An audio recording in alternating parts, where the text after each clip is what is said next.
Toolkit. Today is the last day of the Global Action Week for Education. We are so excited with all the events that have happened. I know that this is only the beginning, and many events will still take place tomorrow, the day after, and even in the weeks and months to come. It has been such an exciting and powerful Global Action Week for Education on decolonizing education financing. And we hope that this toolkit will really provide a great tool to use for scrutinizing what's happening in terms of the education budget, for mobilizing, for building the evidence that we need for advocacy, for adequate financing for education. This is not a new toolkit in the sense that it has been updated from the previous one. And the consultant who has been working on it, Joe Walker, would be able to introduce us and to present what this toolkit can offer. Then we have a really great set of panelists who will be talking about how we can use this toolkit, ranging from ActionAid to UNESCO to Education International and GCE as well. So I hope that you can enjoy this launch. We will have some questions, some time for questions for Joe as soon as she finishes, because he won't be able to stay with us for the whole duration of this launch. It will be the same for David, who will be able to answer questions on the chat. In case you haven't noticed, we have interpretation in English, French, Spanish, Portuguese, and Arabic. So welcome you all. And without much further ado, so we can maximize the time that we have together, I'm going to pass the floor to Joe Walker. Please, Joe, go ahead.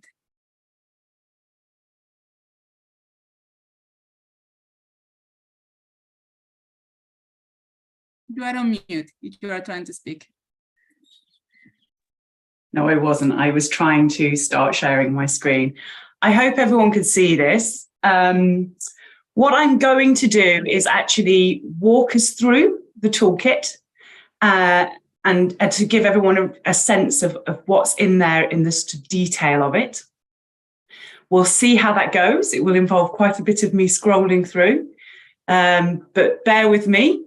But hopefully this will give you a really good sense of what's in there and to think about how it might be useful to use in your own work.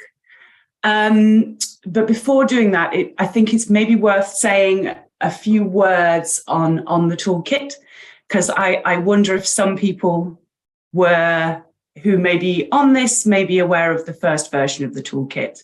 So just to give some context to this, in 2015, 2016, working with the Global Campaign for Education, ActionAid and Education International, we developed, and I worked on the first version of this with a team, as well as this one, a education financing toolkit, which was meant to look at thinking about how to deliver what was then new SDG 4 commitments, and what would financing that look like. And in the process of that, we articulated into the idea of the 4 S's. And that is around the share, the size, scrutiny, and sensitivity. And there was modules around each of those and exploring how activists could look at unpacking some of the concepts around that and learn kind of how to take forward advocacy work around that. And so when we went into updating this, we decided to keep things in terms of the kind of structure of the toolkit very similar. So there are still modules looking at those 4 areas, and I'll walk through what's in there, those 4 broad areas. It still retains the original hope around how people would learn through it, which is that it helps, that each module hopes to build policy knowledge on the area and explore some of the policy issues. And then it also has elements to support learning, which are exercises that if you were to work through the toolkit, you could work through them or you could adapt them to a workshop situation. So again, it continues to use that same structure, but some of that content has been updated in particular. And we've slimmed it down a little bit because the first toolkit was very, very long. It was 100 pages. And within each of the modules, we've taken the exercises out and we've put them online so you can click through to them. So that's the kind of basic format and what's the same in the toolkit. And I suppose that leans into the question of what's different and why have we updated it. And the reason for that is this midway point of the SDGs and reflecting on what's in the toolkit. The original one, we were aware that things have changed quite a lot since then. And things have changed quite a lot because the world has changed out there. We've been through a global pandemic. There are a number of countries in deep and profound debt crisis. Austerity has been sweeping across the globe, and trends around that, which is all threatening the right to education and the ability to deliver the SDG 4. But in addition to that, I think it's fair to say that we as a collective of organisations and activists and those working in the kind of field of right to education have also moved forward to advocacy and the collective knowledge within the movement as well. And so some of that updating also looks at deepening that, because there's more knowledge already, and building on it and developing it and seeing what resources have been produced between then and then within the movement and amalgamating them into this. And so we've reached into all kinds of different publications that the GCE has done, that ActionAid has done, that Tax Ed Alliance have done, and we've pulled that back in to the toolkit. So there's both a response to the world out there and a response to the world within our own networks. So with that, I'm going to now just very quickly, because I'm conscious of time, run through what the toolkit looks like. So there's an introductory section of the toolkit, which introduces the concepts of the 4 S's here. And one of the things that's probably worth saying about the toolkit as well, it's packed full of, we've tried to make it quite visual and accessible, and there's lots of kind of visual materials that people can draw on as well that will be alongside it.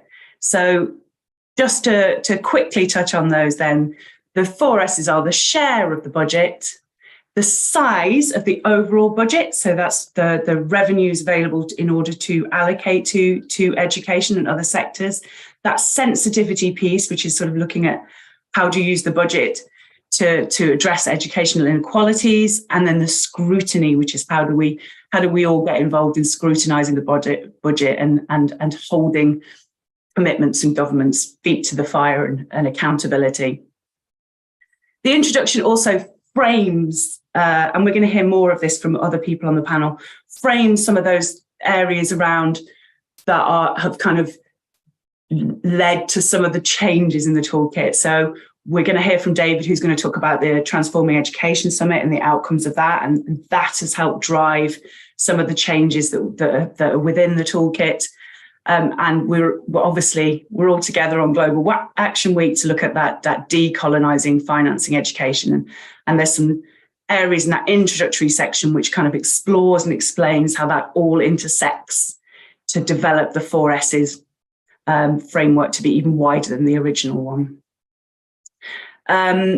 So going on to the first module, each of the modules has at the beginning, as this one here, a summary that explores what's within there, and it kind of explores what you're expected to learn if you were to make your way through it. So the first module, looking at the share, the idea that what's within this is it hopes to kind of build policy knowledge around kind of what are we asking for around the share of the budget. And that's around that commitment, those international commitments to spend 20% of the government budget on education and 6% of GDP. There's some content in here that looks at exploring where are we at, and tragically, actually, the world is going backwards on it overall on its commitment, and we bring in some of that data and look at it in this module. So it's really about building that kind of knowledge around that, and then there's some exercises within this. So just scrolling through, you'll see here lots of things of the analysis of where the world's at in terms of their commitments around that share, looking at how COVID in particular has impacted on seeing reductions overall from governments on those, looking at who's where in terms of the different commitments, exploring around using GDP versus the share as those two indicators and what they each say as well. I'm just going to click on one of these. It won't let me open it. I was going to open one of the exercises, then it didn't work. But the exercises in here really they're almost practice budget exercises to have a go at looking at how do you analyze budgets over time so you can look at trends. How do you think about making sure you're analysing the budget with debt services in the overall budget so that you're not making it look more inflated than it is? I think there's some looking at exploring how do you find the GDP as well as the share, if I remember rightly. And then it explores a little bit more on the kind of looking at recurrent in capital. And then the final part of the module on share really looks at thinking about what happens when there are shortfalls in government spending and who pays. And we explore a little bit around how that ends up falling onto the shoulders often of households, or it drives some of the trends we see in privatisation around the world. So that's the core components of the first module, the share module. Again, here you can see it's exploring around that kind of privatisation trends. And the second module looks at the size. And in many respects, this module's got some of the newer content in it. And this really, the first version of the toolkit of this just really focused on looking at how we can increase the overall size of the budget. So there's more available to education spending through progressive tax revenue mobilisation. But the revised version of this module also leans into looking at some wider areas around the kind of impact around debt and austerity. So it explores mainly the kind of policy areas around this. We've also brought in some analysis into this around looking at how important that raising of additional domestic revenues in particular is an absolute crucial piece of being able to finance education fully and realise the right to education. And just looking at how there's so many countries, particularly lower income countries in the world, who might be leaning in towards that 20% budget share, but they just are nowhere near delivering the sort of the quality of education to the whole of their populations, because there's just not enough domestic revenue. So we analyse some of that data and look at some of that. And then we look at what the impact the debt crisis in particular is having on the capacity of governments to have a large enough revenue pie in order to be able to allocate enough to education. And then we look more widely at the need for activists to come together with others and think about resisting some of the trends we see around the world around austerity and kind of resisting the politics of austerity as we talk about it. And I'm sure we'll hear more from others on that. So just to run through looking at this module in a little more detail, we explore what the kind of relationships between revenue and expenditure. We explore kind of working on tax justice and how that can help to increase the tax to GDP levels. And then we make sure that we're really emphasising the need for that to be progressive tax revenue raising. We explore how important that is, in particular, that tax revenue for financing teachers in particular, most important and crucial investment in the quality of education. And then we look at kind of what's the role of multinationals in terms of tax dodging. Before moving on to the areas around debt, and really looking, as you can see in this map, this is from the Jubilee Debt Coalition, the amount of countries that are in a serious debt crisis at the moment, and how currently there's twice as much being spent on debt servicing in low-income countries as there is on education. So there's a real logic there for education activists to learn about this and get involved in it. And the exercises that are in this module really look at emphasising exploring ways that you might think about working on areas that don't feel like naturally maybe what education activists might work on, but the importance to link with others and build movements, to link with tax justice campaigners, to link with debt justice campaigners, to link with people who are trying to explore alternative economic models, because that's the only way we'll really see the right to education being fulfilled, and to maintain the importance of public education and public spending to deliver that. So moving on to the third module now, which is sensitivity of the budget. And this is really looking at how public budgeting and expenditure can play a role in either building greater equality within education, or it can play the reverse. Inequitable spending leads to more inequality in education. So we really look at exploring that. And then in particular, we hone into looking at some areas around gender responsive budgeting and what that would look like in the education sector. And then disability inclusive budgeting as well, and what that looks like in the education sector. And thinking about how both of those approaches can be explored for activists who put pressure on governments to be budgeting in that way. It also then explores a little bit more around the kind of other areas of equity in budgeting and spending, thinking about how might governments budget in order to address economic inequalities, how might they think about how investing more in areas we know build great equity, like early childhood education, may be a way to channel the budget in a way to build a greater equity. So just going through this, looking at this, it explores quite a bit around kind of pre-existing inequalities. There's some nice kind of infographics looking at what spending looks like in gender here, and how you might engage across the budget cycle with these different initiatives, thinking that through. And now moving on to the last module, which is the scrutiny. So this is really exploring how can civil society organisations, teachers' unions and others be involved in scrutinising the budget in order that they can hold their governments to account. And we really look at that from a number of levels. We look at that, the national level budget analysis and advocacy, and how that can filter down to local level, community organisations, parents, teachers, associations, engaging in that spending as it makes its way through the system down to the sort of school and local level. We also look at the different spaces in that budget cycle in which you might get involved, be that the budget setting, the auditing process, and the different sort of both levels and layers of which there's space for that engagement. Here we've got that something on the budget cycle again here. So there's lots of useful thinking through the different ways that organisations can get involved. But we've also tried to put in here quite a few examples of where there's been really impactful or powerful engagement by civil society, including many of the people in the Global Campaign for Education Network who've been involved in this. So that's the last module.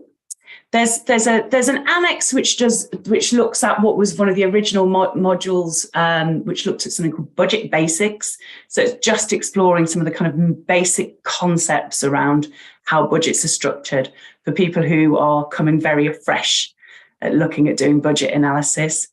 And that is a brisk walk through the toolkit, Maria. That's brilliant. Thank you very much, Jo, for this quick overview of such a comprehensive toolkit. We really wanted to make it shorter, didn't we? Like from the previous one, but we realized how much we really need to explore. And we have been following these 4 S's of the budget because we think that it is really, it is crucial to go beyond the share. Even just today, this morning, I was having this meeting with different teachers' unions from Nepal, and also from the National Education Coalition here. And the teachers' unions were saying that working on education financing, working on issues of tax justice, it's been so empowering, because before, of course, they were complaining of not having enough money to fund the teachers adequately, not to have enough money to ensure access to education, and how the children, even when the Constitution says that education must be free and compulsory, continue paying continue paying fees. But now, just having that knowledge is really strengthening, right, their demands, their claims, because they know that there is an answer. They know that there is an alternative to debt. They know that there is an alternative to more austerity, to more privatization. and that is progressive tax reform. So this toolkit really aims to empower people, to raise awareness and to mobilize, to give you the tools to use to gather enough evidence, to ask the right questions, to participate in the decision-making processes that the budget is.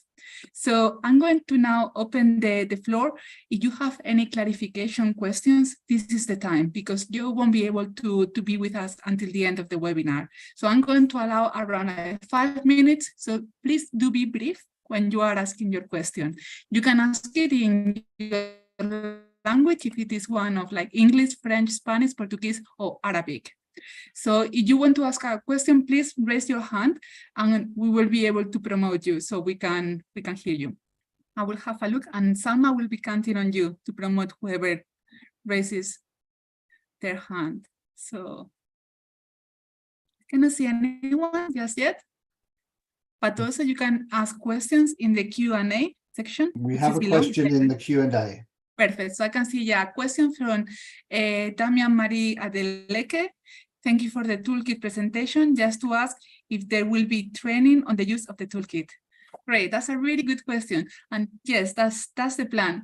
So what kind of training? We don't know whether you are a member of the Teachers Union, whether you are a member of one of the activists, part of the National Education Coalition, but the plan is to all work together. There would be some webinars, there would be some face-to-face training, and you can also do your own training in that sense. So please do reach out. I don't know which country you are writing us from, but we really hope that we will be able to have that training. I can hear some echo. I would also suggest that we'd like to see training from ministries of education as well. So this isn't just for civil society activists, and maybe with UNESCO, that's something which we can take forward. Definitely, this is something that we are doing. We were very, we were working making sure that this time, this is not a toolkit that you just print out and just put on your shelf. This is very much a practical tool. And we are developing at the same time a series of slides, of presentations that can be adapted for this type of trainings, for a one-day training, for 3 days training, and it can also address different constituencies. So some really basic language so the community can understand, some language so it can be used for activists, some particular ones more like that addresses the interests of teachers unions at teachers, and one that is more technical, so it can be used for within like ministries of education, but also finance and other public services, but it has more technical information. And for that, we are also liaising with UNESCO, and they will be saying more about it. So last chance for questions. Yeah, I can see a hand up from Enamur. Yeah. Salma, No, first of all, thank you for launching this new module. And the initial briefing shows it is much intense. One of the question is, besides GC is carrying out an budget observatory practices. So how it will complement to that practice, or how it is different from that. So some insight would be helpful. Thank you. Perfect. I think that this is something that Werner would be able to address in his presentation. But then we are going to park that question for Werner to answer. Now we'd like to hear from Olivier. Thank you, please. Oui, merci. Est-ce que vous m'entendez? Oui. Oui, Olivier. D'accord. Voilà, merci. Je m'appelle Olivier Tanque, de la coalition éducation du Cameroun, chargé des programmes. Alors, nous sommes en pleine semaine d'action, la semaine mondiale d'action pour l'éducation. Nous faisons le même travail au Cameroun. Nous demandons au gouvernement d'augmenter le budget domestique de l'éducation. Mais il y a une question qui nous revient régulièrement et j'aimerais écouter la campagne mondiale sur cette question. C'est-à-dire, vous demandez au gouvernement d'augmenter le budget domestique de l'éducation, mais quelles sont les solutions alternatives que vous proposez pour faciliter cette augmentation du budget domestique de l'éducation?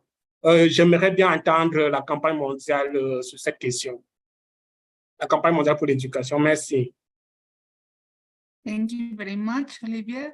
Again, we are going to park that question, so Werner from GCE will be able to answer it. because you are asking specific questions about the global campaign. So I think that it would be better unless, Joe, you want to have a go. But no, good. Perfect.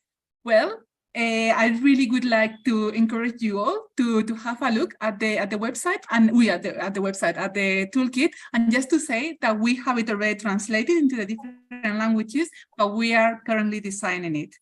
So now I'm going to introduce our next panelist, David Archer from ActionAid. If you have again any burning questions before Joe completely disappears, or do you have to go now? Joe? I have to go now, and I'm really sorry. I'm really sad not to be here for the whole panel, but good luck, everyone else, and congratulations, everyone, on what sounds like a really good Action Week. Take care. Thank you very much, Joe. So now I'm going to, we are going to hear from David Archer from ActionAid. Over to you, David. Thanks very much, Maria, and thanks to Joe for introducing the toolkit. The one correction I'm going to make is that actually the first edition of this toolkit was 2009, between ActionAid and Education International. There was a financing toolkit which then laid the foundation for the Financing Matters toolkit that was published in 2016. So there is a deeper history to this. And actually, it was in 2012 that we came up with this framework of the 4 S's about the share, the size, the sensitivity, and the scrutiny. And bit by bit, we've seen that framework being recognized in some really key spaces. So in 2018, the Pan-African Conference of Ministers of Education endorsed the 4S framework and referenced it in their final communique in 2018. But perhaps most crucially, it's right at the heart of the agenda that was agreed on financing education at the Transforming Education Summit that took place in September of 2022 at the UN General Assembly. And this, of course, was the highest level meeting on education ever, because it gathered heads of state to talk about education for the first time. There were 5 tracks leading into that. The finance track, I would argue, was the most crucial, and the finance track that produced a discussion paper that had to be navigated through the 193 member states of the UN, and the conclusion of that discussion paper pulls it all together around the 4S framework, that we need to talk about the share of the budget, the size of the budget, the sensitivity of the budget, and the scrutiny of the budget, and we need to increase that in every case. Now, that means that we now have a global reference point for using this framework and for embedding it in the way that ministries of education, ministries of finance, civil society activists, everyone should be framed in thinking about this as a way of talking about education financing. And the call to action that came out from the Transforming Education Summit, I think, really pushed far beyond the present understandings of how most people talk about education financing, because it talked in a lot more detail about the crucial action needed to address the size of the budget.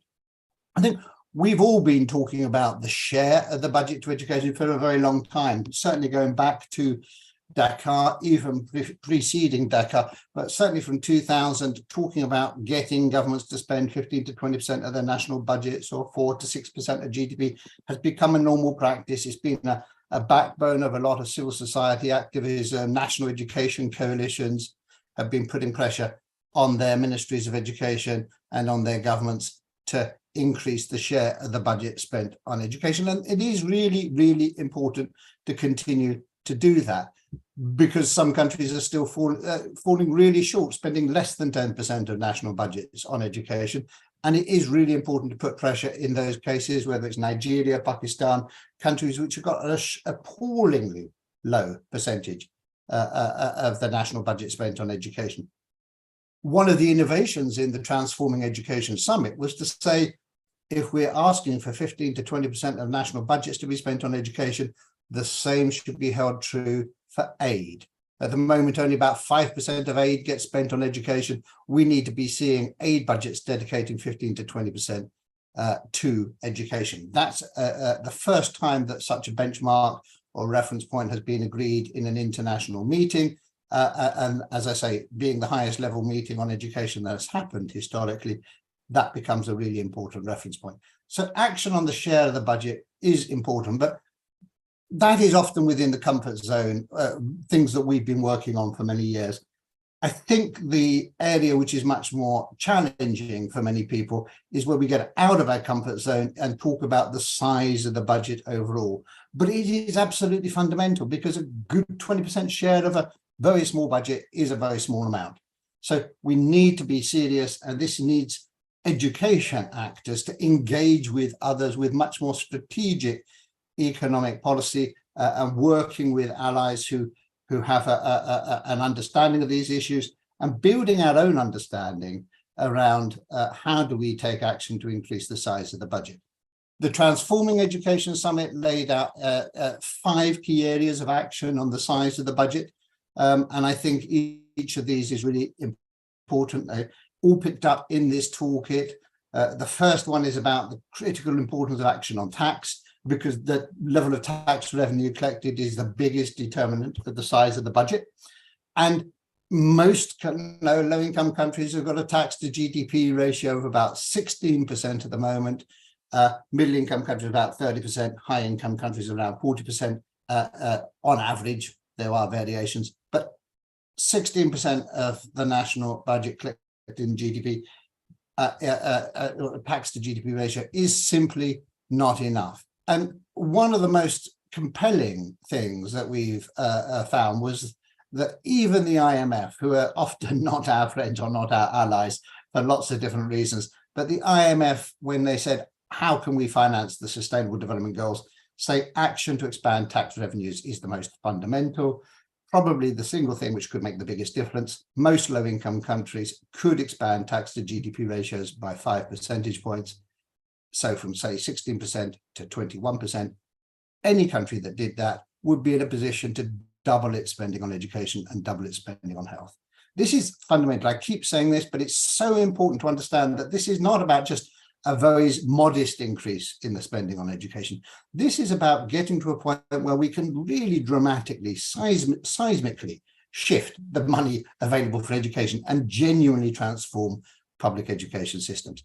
Action on tax is what can get us there, but we need to make sure that the tax reforms are progressive, that they pass the burden on to the wealthiest individuals and the wealthiest companies. We need to make sure that the aggressive tax avoidance and illicit financial flows are stopped. And that needs both action at the national level, because there are some things governments can do to increase their own domestic tax revenues, but there is also an urgent need for international action to change the way in which global tax rules are set. And one of the things summit, it was for to support the ministers of finance from across Africa who called for a new UN tax convention and to take tax policy making away from the club of rich nations, the OECD. 2 months after the Transforming Education Summit at the UN General Assembly, a unanimous vote was passed that ensured that in future the UN will be responsible for setting global tax policies. And that ends 60 years of a really corrupted process led by rich countries, and it's an opportunity for change. It's a long way to go, but there's a huge opportunity to change the global framing of tax rules, which will give more space for national governments to then expand their own revenues and not to be affected so profoundly by the aggressive tax avoidance and illicit financial flows that undermine tax revenues so acutely. So action on tax is really important. And there's a number of ways in which in this toolkit, practical ideas for how to engage on tax issues locally and nationally and internationally.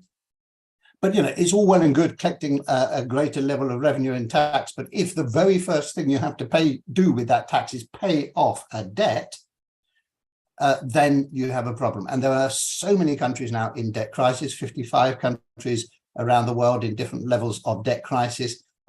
Many of the countries with the biggest education challenges are spending huge amounts of their national budget on servicing their debts rather than investing in education or indeed health, often spending double the amount on servicing their debt than they are on education. We have to see a real global action on debt, a move to cancellation of odious debts, massive renegotiation of debts which are unmanageable for countries, because so often the money which has been borrowed by governments has ended up going back to the global north and lying idle in bank accounts by whether it's through corrupt politicians or other mechanisms. The money hasn't been put to use for national development in many cases, but governments end up passing on effectively to their citizens the need to pay those debts. And that is simply unjust. So the Transforming Education Summit said any country which is spending more on debt servicing than education should be at the front of the queue for debt renegotiation. Absolutely fundamental to see progress on that. And I think it's something which all national education coalitions, global activists on education need to get behind, the call for action on debt cancellation and debt renegotiation. But even if you deal with that, it doesn't do enough if your national economic policy is driven by the need to satisfy the International Monetary Fund. The International Monetary Fund shapes the national economic policy in so many countries. They offer policy advice every 6 months to every single government in the world. Rich countries tend to ignore it. Lower income countries often have no choice but to accept that policy advice. And that policy advice has been pretty much the same for the last 40 years. And it's about imposing austerity, cutting public spending, cutting particularly the frontline public sector workforce, giving the impression that this is the only way in which you can balance the books. Well, clearly not the case. If a country is in economic difficulty, you've got two fundamental choices. You can either cut spending or you can raise revenue. Sadly, the IMF every single time tells countries to cut spending rather than raise revenue. So even though their own analysis said you could expand tax to GDP ratios, they don't recommend that in practice. The default is always cut spending. The target of that cut is usually the public sector workforce. And our research shows that the vast majority of countries, over 80% of countries, are told to cut or freeze public sector wage bills. And the single largest group on the public sector wage bill are teachers. So any government told to hold, freeze or cut its overall spending on the workforce ends up cutting spending on teachers. Even if there are desperate shortages of teachers, there's no money to employ more teachers. And even if teachers are chronically underpaid, there's no way of improving payroll conditions for those teachers. This is an ideological position driven by the IMF, often shared by many ministries of finance, but we need to call it out as ideology and show that there are alternatives. So actually, strategic spending to expand the public sector workforce and to expand public spending makes good economic sense and contributes dramatically to national development in all respects. So action in that area is absolutely fundamental. Now, most of the education activists, we've not usually been engaging in these big macroeconomic debates about what sort of policy should be followed. But let's face it, the education spending available at a national level for most countries is driven in those rooms where there's a dialogue between the IMF and ministries of finance, and nobody representing education is at that table. That's got to change. We need the education movements to be putting demands on the table in those spaces. I mean, there's one other issue which I think is really fundamental, which was raised at the Transforming Education Summit, that affects the size of the budget available for education, and that is about the sort of timeframes and mindsets. The ministries of finance and governments are overwhelmingly driven by short-term thinking. They have to think about 3 to 5 year medium-term expenditure frameworks. Everything's caught up in a short to medium-term cycle. And in that cycle, education spending is pure consumption. If you took an 8 to 10 year view, then education would be the soundest economic investment that you could make, and it would yield the best returns pretty much on any investment that you could make. But governments can't think in that longer term time frame because they're locked into this short termism. And that again is partly the fault of the IMF in the way that it engages in dialogue with ministries of finance. So longer term strategic thinking about how to contribute to national development by investing in education is simply off the table, and the education ministry is just seen as this never-ending consumption, always asking for more money, but not being seen as an investment. Look, so there's a lot of work, and a lot of the exercises and a lot of the practical guidance and in this toolkit deal with how we can expand the size of the budget, how we can build understanding of these issues and build the understanding of these issues with ministries of education and others.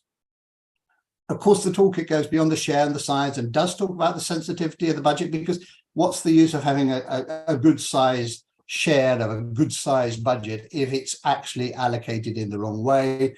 The most critical thing about the sensitivity of the budget is that those countries that are allocating their budget with a very tight lens of equity and inclusion tend to make sounder decisions and end up with better education systems than those who are pursuing outcomes.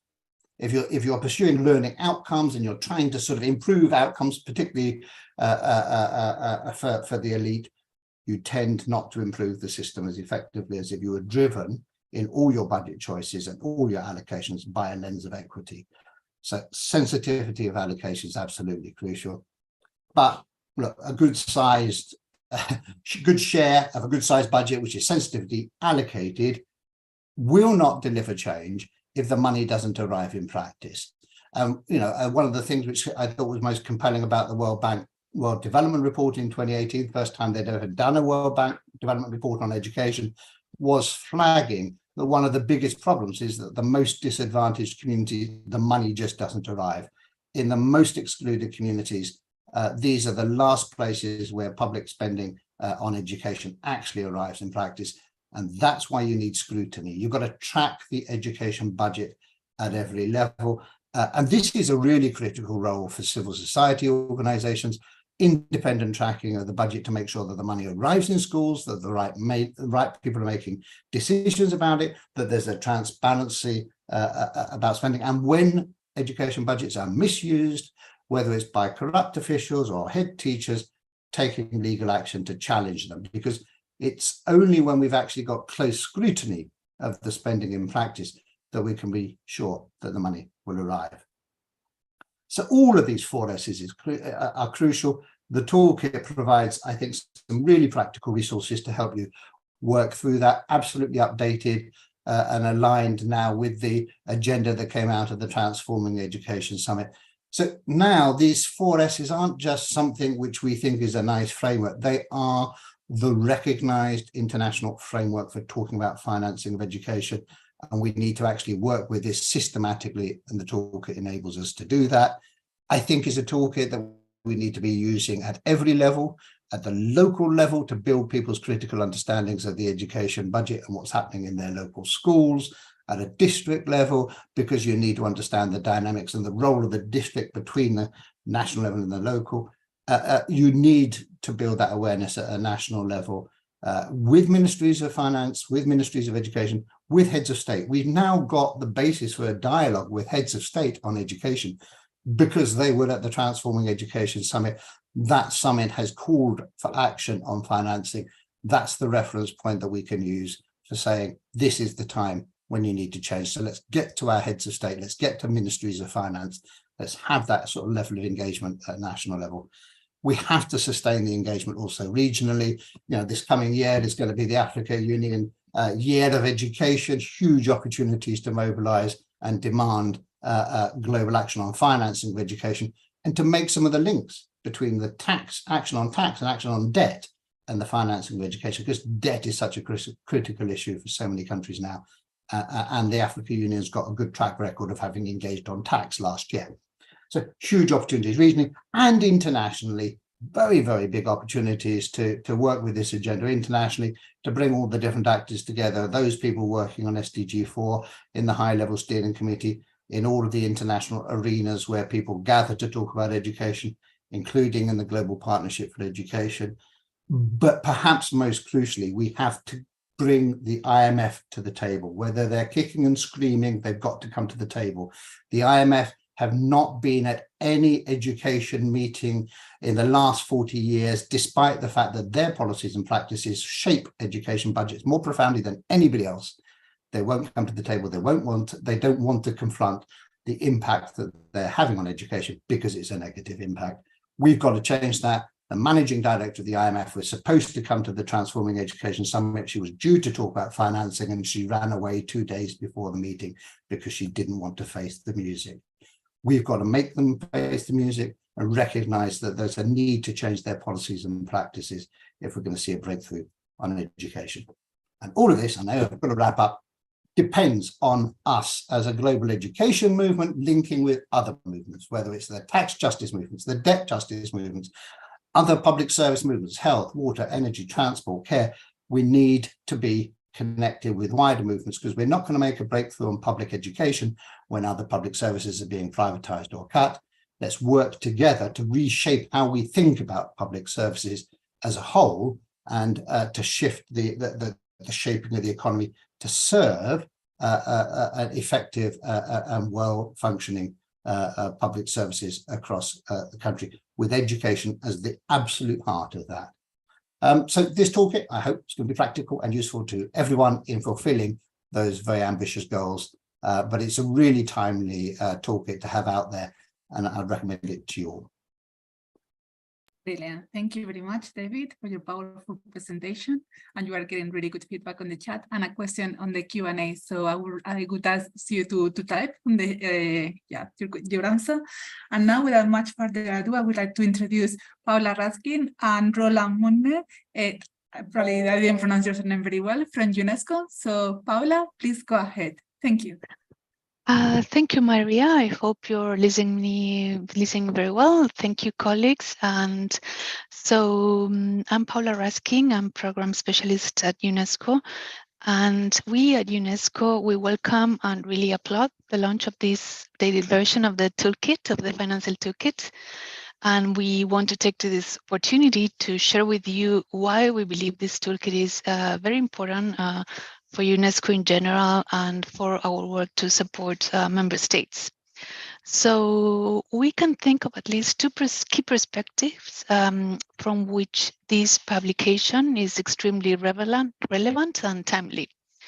The first perspective is from our work on education financing in general, or better said, from the perspective of financing lifelong learning. And the second perspective is also we want to highlight the importance of education financing issues in general, that are issues that are addressed in the toolkit from a human rights-based perspective. So on this second perspective, I will then, my colleague Rola, also at UNESCO, will speak on this, the importance from the human rights perspective. So from the general perspective on education financing, David already said a lot of why this is important for UNESCO as well. But as David said, last year, the UN organized a Transforming Education Summit, and it really called for an urgent response to a global crisis in education, which is a crisis of equity, quality, relevance, that it really became worse with the COVID-19 pandemic. So, and in that context, the financing of education is, of course, critical to the response and more than the response to this global crisis in education. Yet, despite this importance, we are falling really short of the financing education goals. And we are also falling short of the much broader and ambitious goal of transforming and financing education for a reimagined future, as we like to say here. So as David already highlighted, the need for action on education financing was already agreed at the highest political level, even in 2015, the SDG 4 Education 2030 agenda. I'm not going to go deep into that because already David already summarized that. But despite that commitment, we still watch with concern that domestic investment is still very low in many countries, and that households bear a considerable burden in financing education. And of course, the pandemic and the ongoing global crisis, the energy crisis, the debt crisis, the Ukraine context make these inequalities even harder to confront. So we are at a point where countries need to move from recovery to transforming financing and transforming education in general. So this transforming education requires sustained action in at least two areas. Perhaps I'm repeating what David already said, but the first is to include, the first action includes mobilizing more resources to implement these policy actions that are needed and realize the transformative education measures that everybody's calling for. A global financial solidarity and a renewed social contract entail broadening the tax and resource base for education and for lifelong learning in general. This transforming education entails that aid and cooperation match the SDG 4 commitments. It pleads for new obligations, for dialogue, for voices in key global negotiations that affect the domestic fiscal space for education. Again, those dialogues that David already addressed very well.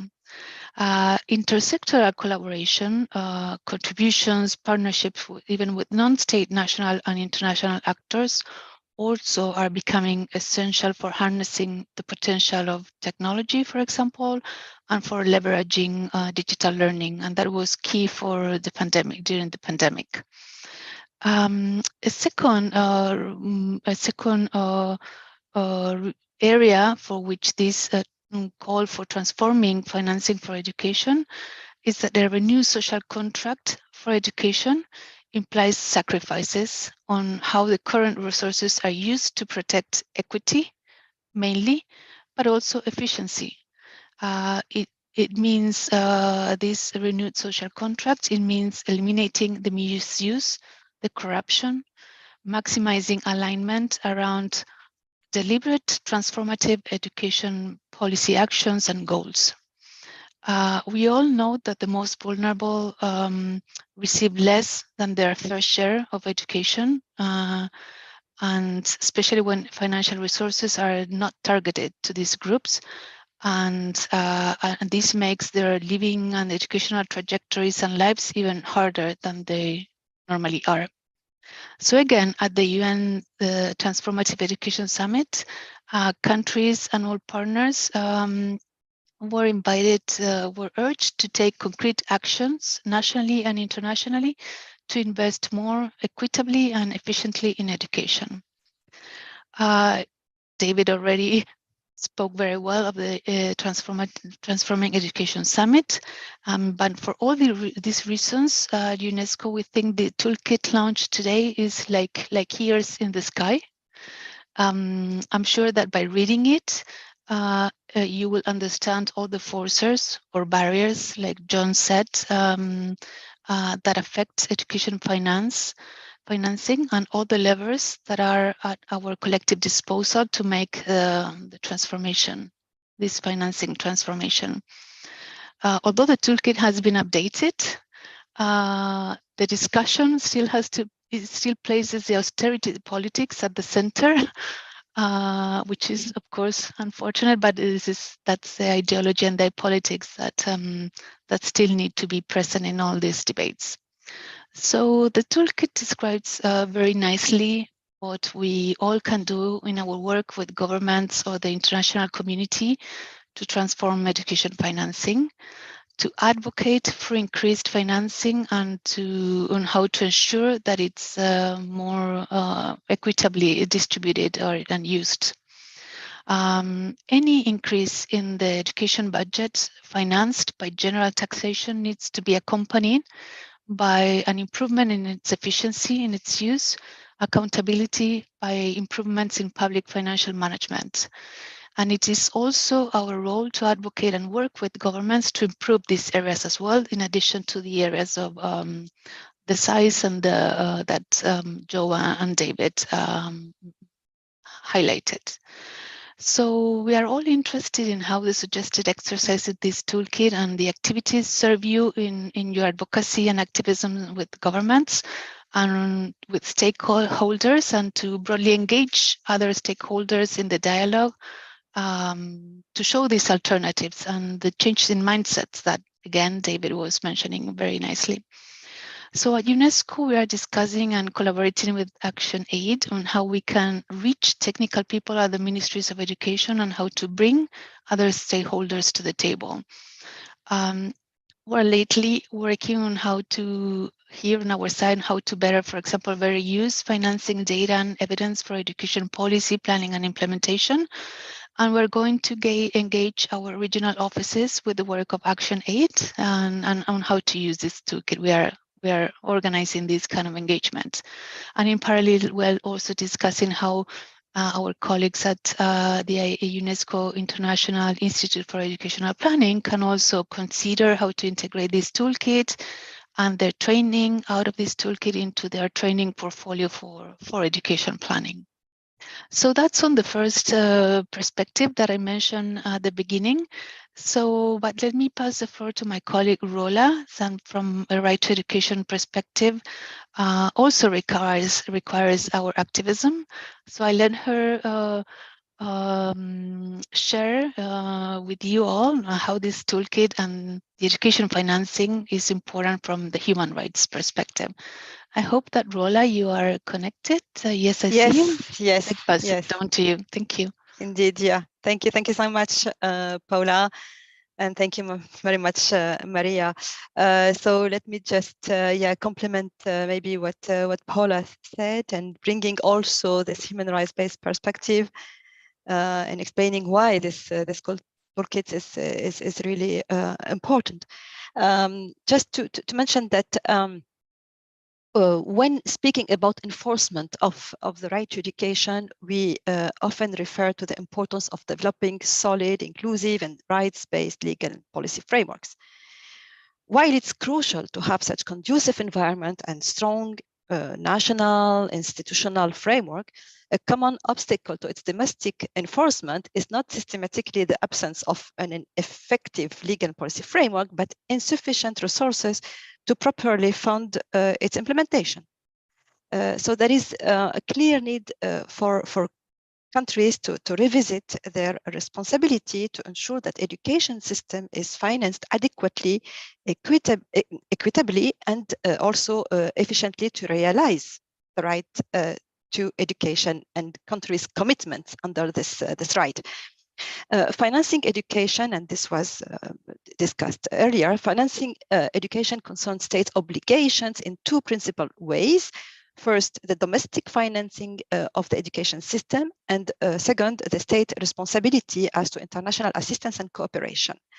In the international normative instruments under on the right to education and human rights, states have obligations to finance education to the maximum of available resources. As the research shows, the concept of available resources has become broader through time to imply also non-monetary resources. The United Nations human rights bodies have come to interpret this obligation as one to mobilize resources through their preservation and expansion, rather than taking a static view of funds currently available to the Treasury. In order to realize the right to education, states have also an obligation to seek international assistance and cooperation, and states in a position to do so have a duty to provide it. The United Nations treaty bodies have interpreted international assistance and cooperation obligation strictly and in line with the target endorsed by international and regional organizations. It is notable that a regression in the provided level of aid is not, that is not actually fully justified, would be treated presumptively as a violation of a state's obligation under international law. Beyond increasing the budget allocated to education, it's also important to address how the budget is allocated. This was also raised. To address the root cause of funding issues globally, micro-level changes are required. The concept of human rights-based economy has recently emerged to rethink the global economic architecture. So it's clear there is need for change. The evolving right to education agenda suggests that international normative framework should be updated to ensure further protection and guarantees to the fulfillment of the right to education today. If the scope of the right to education is broadened, for example, through extending rights to free pre-primary education or to digital learning, financing will be, of course, of central importance to any implementation. Therefore, the responsibility to mobilize funds could be made more explicit in the international legal framework, as a duty to use available resources has more limited connotations. This is just an example. Besides, there's obligations relating to progressive realization, international assistance and cooperation, concepts such as maximum available resources and resisting austerity policies that reduce education financing could benefit from clarification so that governments and human rights monitoring bodies can accurately evaluate whether state responses are compliant with international law. Obligations in the international legal framework that detail state responsibilities as to minimum standards and financing of education should be refined to ensure accountability.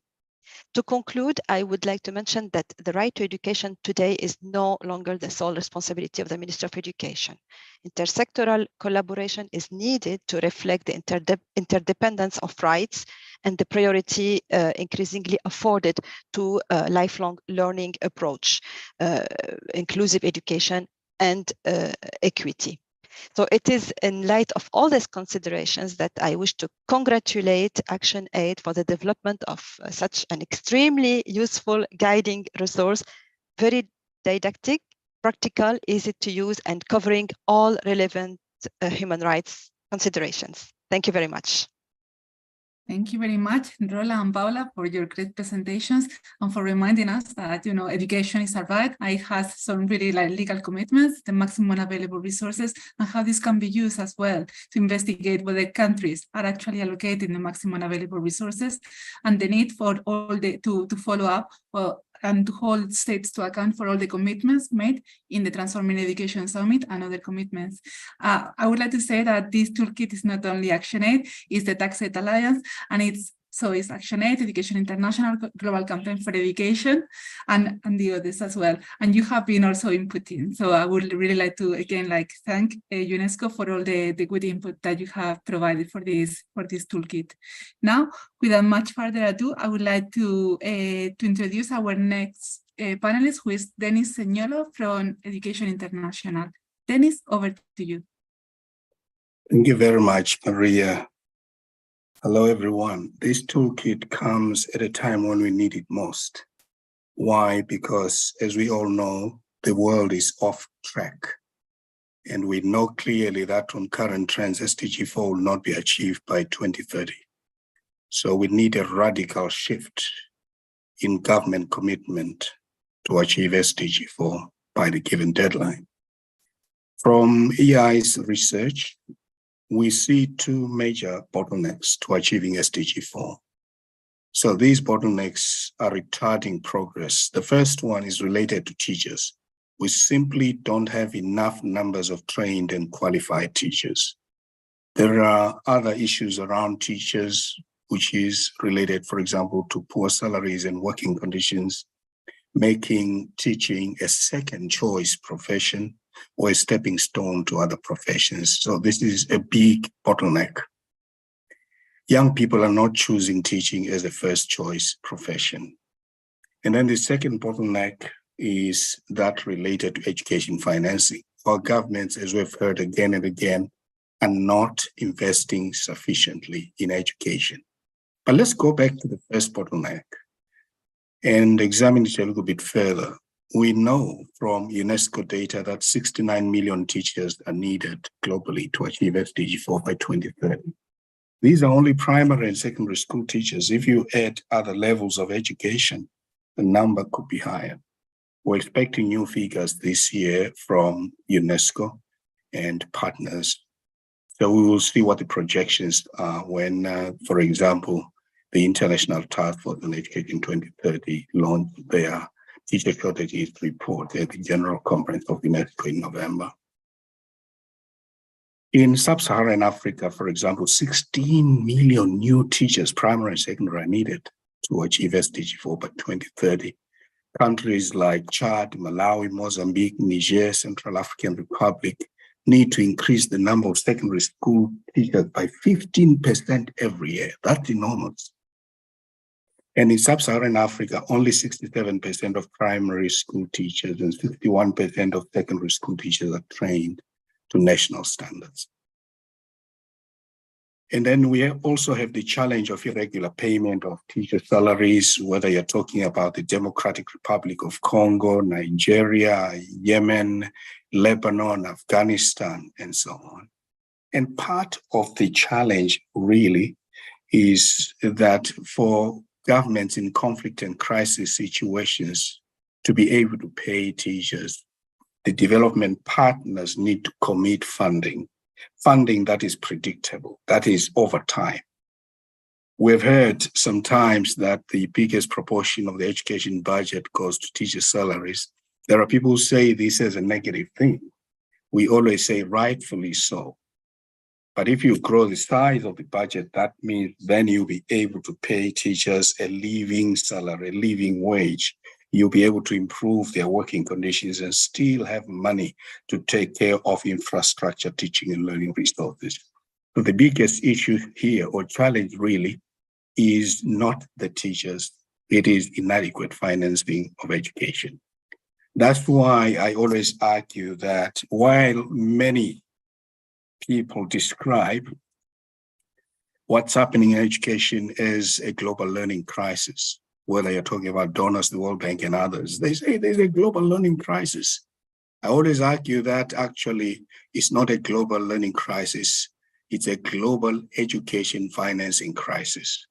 Governments are not financing education adequately.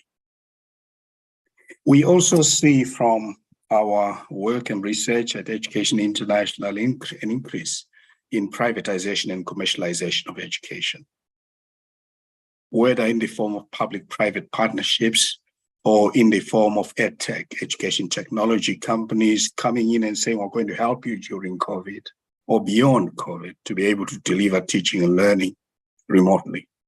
But the biggest lesson we've learned through COVID is that there is no replacement for teachers. There is no replacement for schools, colleges, and universities.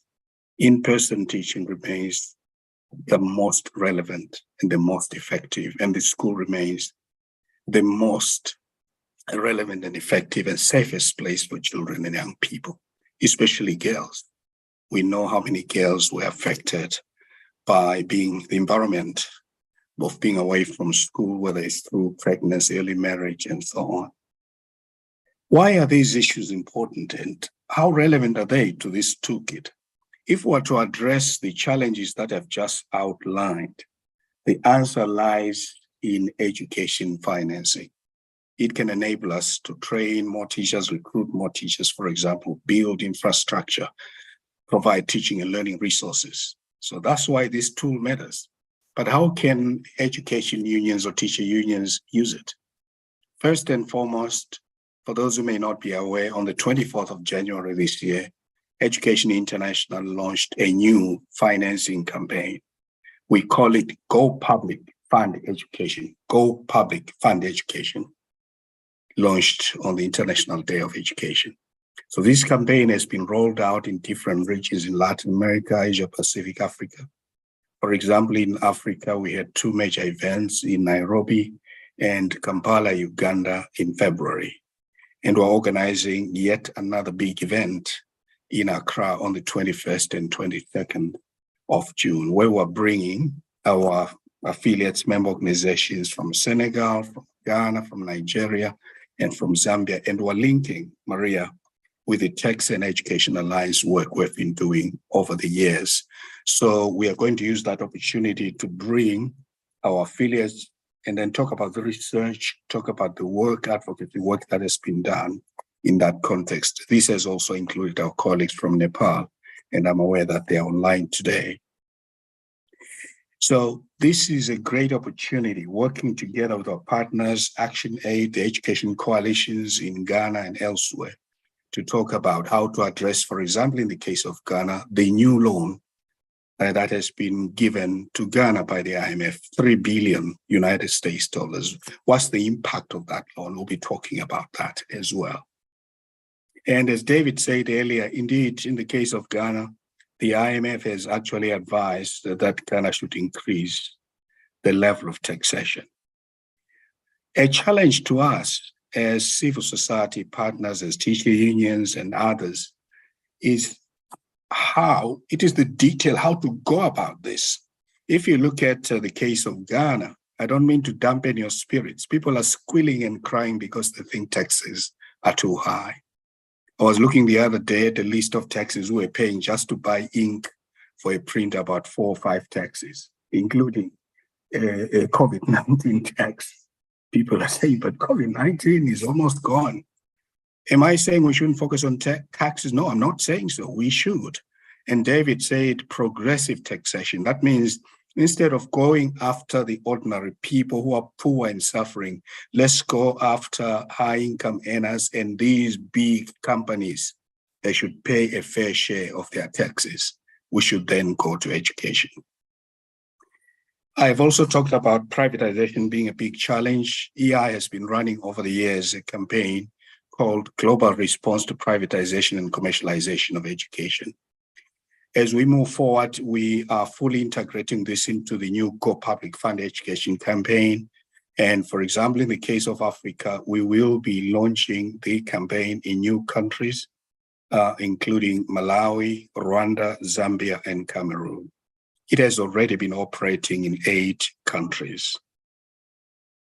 Now, this tool will also help our member organizations in their ongoing monitoring of SDG 4, lobbying efforts, engagement with governments through social dialogue, through policy dialogue, including negotiations for salaries.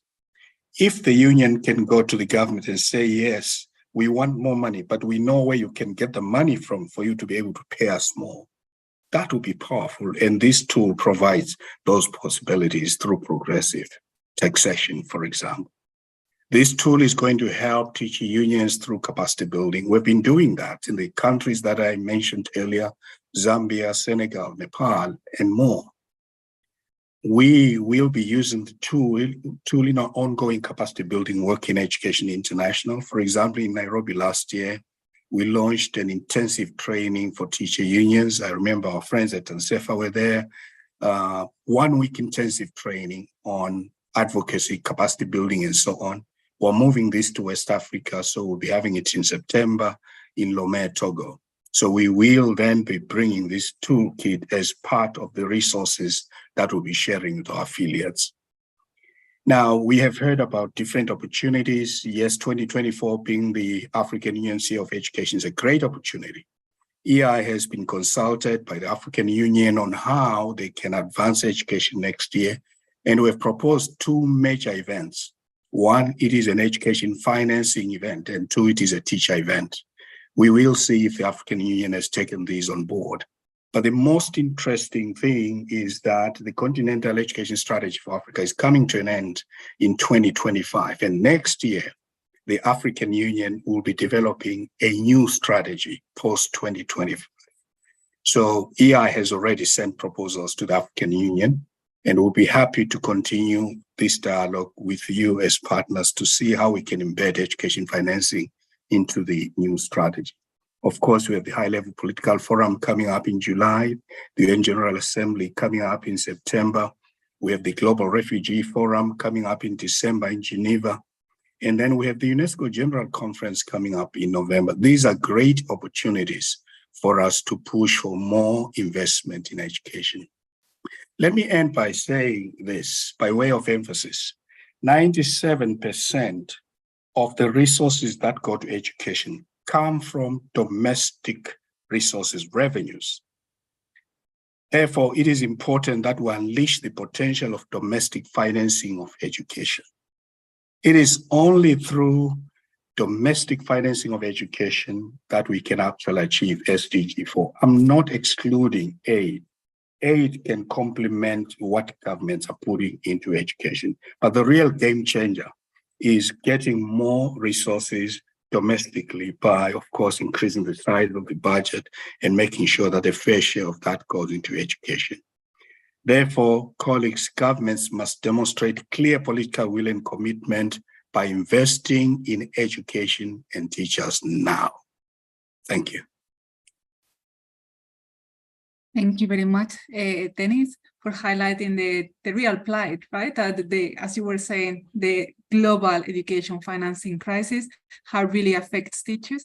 And yeah, again, like how the regular people are paying the taxes, right? Because the IMF and others keep pushing to increase the VAT sales taxes instead of actually taxing multinational corporations, instead of actually taxing wealth and capital and really stopping illicit financial flows. The global tax abuse cost $483 billion every year, more than enough to fund education, more than enough to fund the SDGs. So we really need to do something about it. And one low-hanging fruit is to really stop giving away harmful tax incentives because they don't really attract foreign investment and it's really bad for the economy. And this is something that was covered yesterday. I have already shared the link of the webinar that we held yesterday. Now, without much further ado, I would like to introduce Bernard Muñoz from the Global Campaign for Education. And Bernard, you also have some questions that have been asked before, so I hope that you can cover them. Over to you. Thank you very much, Maria. It's not easy being the last speaker after such a rich presentations. But nevertheless, well, GC welcomes the updated version of the Transforming Education Financing Toolkit. And as you may know, the whole movement made a very good use of the previous tool, which really informed a number of advocacy actions, research, policy positions. And we are certainly grateful to Joe Walker, Luis Eduardo Pérez de Murcia, and all colleagues who contributed to this new version. Adapting a toolkit should always be a common and expected task, you know. The realities change as well as the actors in the political and in the institutional space, and new challenges appear that therefore lead GC to update ourselves on all fronts. New opportunities emerge, such as the Transforming Education Summit, as David explained, and the functional areas that have been established for its follow-up. New energies are registered in the fight against colonialism, privatization, and reductionist visions that try to free states from their obligations. So when we ask ourselves how the GC members can use this toolkit, the first thing that comes to mind is the need to strengthen action against colonialism, which of course should not be limited to financing, but to all social, cultural, and institutional tasks. So decolonization is certainly a structural action and is the basis for building free communities capable of maintaining multicultural cooperative relations. And for this reason, it must be built on the human rights foundations. By thinking of education as a human right and not only as a development factor, allow us to demand compliance with specific state obligations. We must not forget that the Sustainable Development Agenda is a complement to the human rights framework of which states are the main responsible. GC members must demand from states their financial obligations towards education. There is no doubt at all. But we must not forget that financing is not a standalone matter. The obligation of states is to advance towards the aims of education, and for this, adequate financing is certainly required.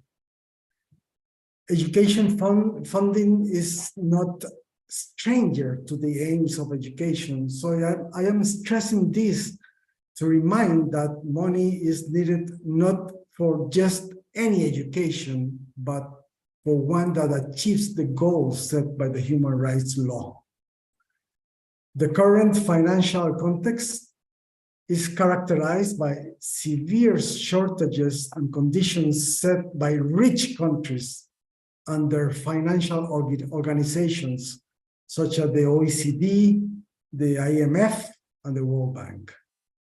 Therefore, it is essential that the Northern civil society organizations use this toolkit to work within their countries, demanding that their governments go back on the austerity policies and privatizations promoted by the international financing organizations over which they exert enormous influence.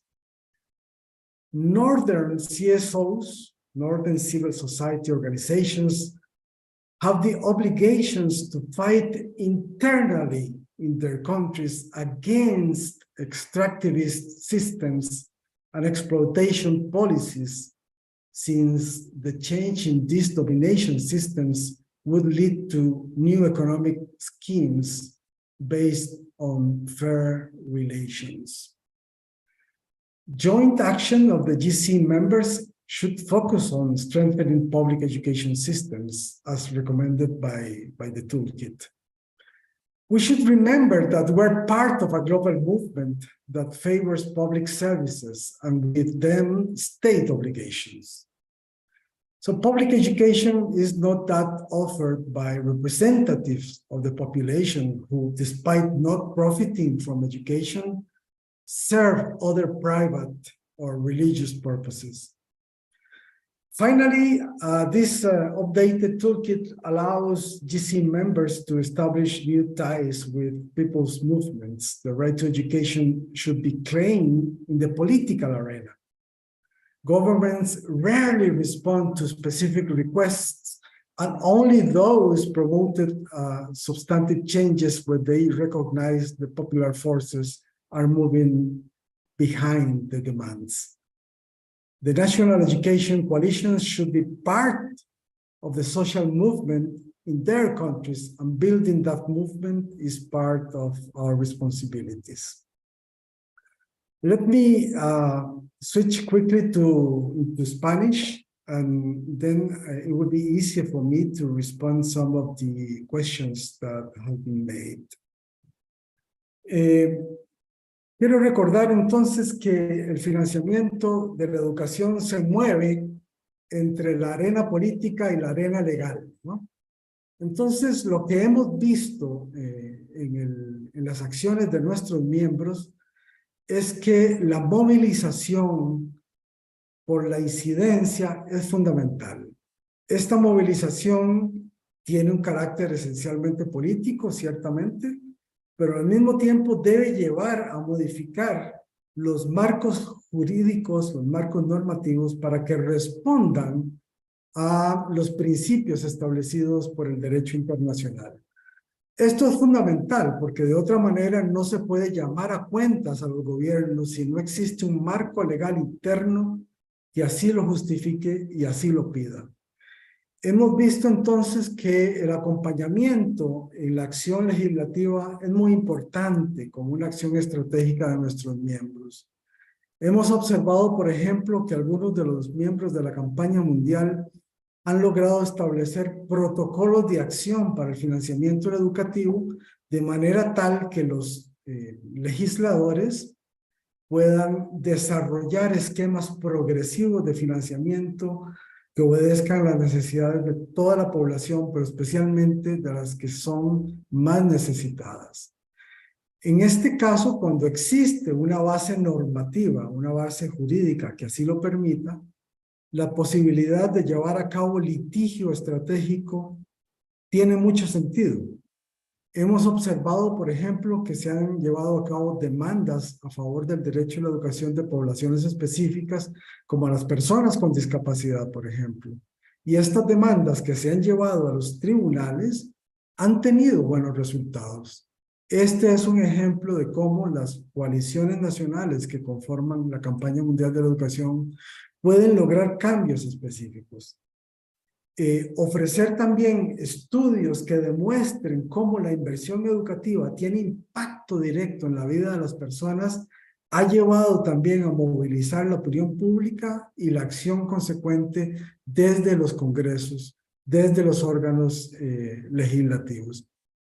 Finalmente, la campaña mundial está comprometida no solamente a ofrecer construcción de capacidades para la aplicación de este toolkit, sino también a dinamizar las comunidades de aprendizaje de manera tal que las buenas prácticas puedan ser compartidas. Y todo este quehacer va a tener una resonancia muy especial también en el observatorio sobre financiamiento educativo que la campaña mundial está promoviendo actualmente y que ha tenido resultados muy interesantes que podemos, por supuesto, compartir en otra oportunidad. Bueno, María, no sé si hay tiempo para más, pero con todo gusto puedo continuar comentando las preguntas. Thank you very much, Bernard. No, this is great. So good to hear from all of you. I think that we are going to try to finish on time because of the interpreters. We have 1 more minute. So I just would like to thank you all for bringing these different perspectives about how to use the toolkit. What I can hear is that education financing is relevant from every point of view, from the investment point of view, from the teacher's point of view, from the human rights point of view. And these are not separate, this is all together. We know that we need to know more about it because it can be a really empowering thing to know that there are solutions, that financing doesn't need to be chronically low in our countries, that we don't need to be paying for things that is our right. Education shouldn't be privatized, shouldn't be a commodity, it shouldn't be a privilege, it shouldn't be charity, it shouldn't be the donors. We know, and we have said several times, that 97% of the education financing comes from domestic sources. Why is this 3% having such a huge power, right, to shape educational policies? Why do the IMF, the World Bank keep pushing to increase sales taxes, VAT, which are so regressive, keep pushing for public-private partnership when we know that exclude huge portions of the population? Why do they keep doing this? This is the time to decolonize education financing, to ensure that we have a social contract, that the governments are actually fulfilling their responsibility to promote, protect, and respect and fulfill the right to education, right? To ensure that the budget is gender transformative and inclusive, that it really has that sensitivity. We really need to be more aware and to participate in the decision-making of the budget cycle at all levels, from the school level, local level, national level, regional, and at global levels as well, because we know that there is so much influence. There is a lot happening right now, and tax justice is really hot on the agenda. When the billionaires are asking to pay more taxes, we know that there is something wrong in the world. When there is more money in finances, in capital, that the money that can be done in work, we know that there is something wrong with the world. We really need to tax wealth, to tax multinational companies, rather than taxing the people who are paying taxes right now through VAT. Otherwise, we won't have enough money to finance education at the same, and it's the same for the other public services. We need to join forces, the different constituencies, the different activists, like those working on education, also with the teachers' unions, with the tax justice, but also with other public services. Let's stop always focusing on the share and then just thinking that there is a zero-sum game, that we need to be competing against health, water and sanitation and others. No, we really need to increase the size of the total budget through progressive tax reforms. Those who have more money should be paying more. Multinational corporations should really be paying their fair share. And then we need to increase the sensitivity and the scrutiny of the budget. Thank you very much, all of you. I really hope that you can enjoy and you can use this toolkit. And as I said, it will be translated also into French, Spanish, Portuguese, and Arabic. It has already been translated. It's with the designer right now. Thank you very much and have a lovely day, evening, or whatever you have. Thank you. Bye-bye. Thank you, Maria. Goodbye. Thank you.